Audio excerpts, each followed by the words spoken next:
So if you're questioning your sexuality, you're probably realizing that you may or may not be straight. And that means you're wondering about sexual attraction. And sexual attraction is a really important thing because it's kind of like the basis for most sexualities.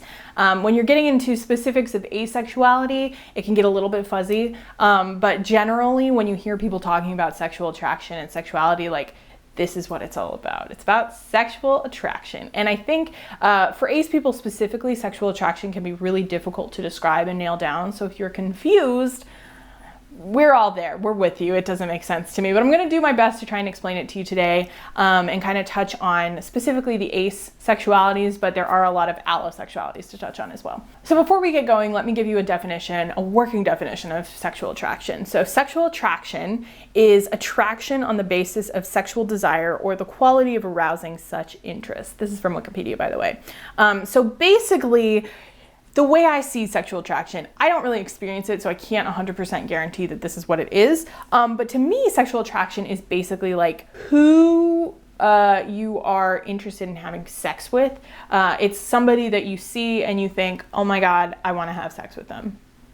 Maybe. If you're straight and you want to explain it better, please do that in the comments. But that's kind of how I see sexual attraction. And so for me, I don't see anybody who I am sexually attracted to on a regular basis. Now, apparently that's a thing that other people do. But there's kind of two sides to this. I have talked about this before in another video, but asexuality versus allosexuality. Asexuality is a lack of sexual attraction. There's little to no sexual attraction. It doesn't happen often, or if it does, it's very, very obscure and weird. Versus allosexual, which is more specific and it's more broad. Like a lot of people are allosexual in the world. And that just means you have sexual attraction on a regular basis. You have it a lot, you have it for a specific type of person, you understand it. And that umbrella, the allosexual umbrella, is where a majority of sexualities fall. So that's heterosexual, homosexual, bisexual, pansexual. There's a number of different other sexualities under there that I can't even name, but those are the main ones that you hear about on a daily basis. Asexual is also an umbrella term. It has a number of sexualities underneath it. The three I'm going to talk about today are asexual, graysexual, and demisexual. So if you want to learn more about allosexuality, don't stick around because I don't deal with allosexuality. I am asexual. But if you want to learn more about asexuality, let's get into it. Again, the broad term is asexual. I'm asexual because I really don't think I have ever felt sexual attraction, and I don't think I ever will. And so a lot of people on the ace spectrum will identify as strictly asexual, and that's a very common thing. The other sexualities are not quite as common, and they're very, very obscure and strange and difficult to understand for allosexual people. I feel like asexual people tend to get it because it's like, yeah, sure, I get it. You're not regular with your sexuality. It doesn't really make sense. Allosexual people have a hard time understanding this. So let's focus really quick on demisexuality. Demisexuality has come into being in the last 5 to 10 years, I think. A lot of people claim that demisexual people are from Tumblr and like it's a made up sexuality and it doesn't really exist. And on the flip side, a number of people say, well, based on the definition of demisexuality, like isn't everybody demisexual? No, they're not. So demisexuality is an interesting sexuality because the concept of it is you are not sexually attracted to somebody until you form like a deep emotional bond with them, until you really get to know them. And that is why so many people think they're demisexual, because they're like, well, I don't want to have sex. I don't have sex with just anybody. Like I have to go on a few dates first, you know?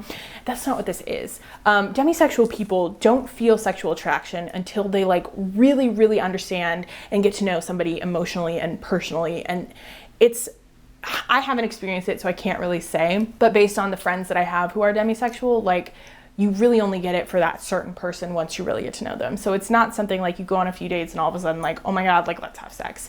It's like your sexual attraction comes from knowing them and being close to them, and it's only for that person, you know? This also, demi is an umbrella term that can fit for other types of attraction. So you might hear demi-romantic, other things like that. A lot of people are demisexual, but they also identify as maybe like heterosexual demi, or demi-homosexual, demi-bisexual, whatever. It can be specific to ace people, but sometimes people aren't necessarily on the ace spectrum and they use the demi label. And it can kind of go It's fluid. That's the thing about sexuality. It's very fluid. It changes all the time. There's no real set limits on anything. But it's important to know the basis of like a demisexual person to understand kind of what that looks like in other types of sexualities. So the other part of the asexual umbrella is graysexual. Again, there's other sexualities under the ace umbrella that I'm not going to touch on because I don't know a lot about them, and they're a little bit more obscure. You know, you'll come across it every once in a while, but these are the main ones under the ace umbrella that are talked about most often. And so graysexual is kind of like, I don't know, it's kind of that thing that's like, I'm not really sure where I fall. I think I'm ace, but I'm not really demi, but I'm not really sure, you know? It's very irregular. It can be obscure and strange. Maybe you don't know how to explain it well. A lot of times I think graysexual has become this opportunity for people on the ace spectrum to say, I'm not straight, I'm not gay, I'm also not super ace, but like I'm kind of ace. So it's kind of like you're questioning, you're figuring it out. And some people are 100% confident in that graysexual term, that like it's just, it means whatever you want it to mean, you know? It's kind of like the term queer, which I know it has been used as a slur before, and I have a whole video touching on why I think ace people can be queer. But the queer sexuality is kind of for people who are like, I don't really have a label that fits well, so I'm just gonna go with the umbrella term of queer because I know I'm that, but I don't really know what that means. And I think that's kind of how I see graysexual. To me, graysexual is like, I know I'm ace, but I don't know how much, and I don't really know what it looks like, and I don't know the like exact limits of my sexuality. And so if you're questioning, that's a great place to start, to just umbrella term it. You can get more specific as you go, or, you know, maybe the umbrella term fits you, and that's perfectly fine too. I think sexuality is such a rich tapestry, you know, it's very weird and it doesn't really make a lot of sense, and it's different for every single person. And so these labels are really just an opportunity for you to express yourself and to better understand yourself. It doesn't have to be like the be all end all of your life. So if you feel weird about using labels, if you don't really know what fits you yet, don't panic. Take your time. You don't feel like you have to know anything right now. But those are some of the labels that are out there specifically about sexual attraction. And that's like a really great place to start with your sexuality, because that's kind of the basis for most people. Now, if you're asexual, you probably want to have a couple other identifiers.